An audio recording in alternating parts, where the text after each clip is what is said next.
Electric mosquito bat तो आप सबने यूज़ किया होगा, पर क्या आपको पता है जब मच्छर इलेक्ट्रिक बैट को टच करता है तो इससे पॉपअप साउंड क्यों सुनाई देता है?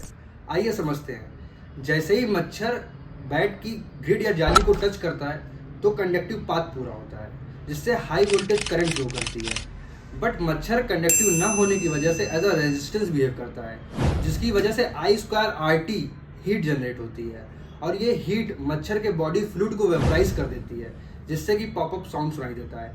इसको आप इस तरह से समझ सकते हैं, जब हम घर में किसी गर्म तवे या हॉट पैन में पानी की बूंदें डालते हैं तो पानी की बूंदें तुरंत भाप में बदल जाती हैं और एक सिजलिंग साउंड सुनाई देता है।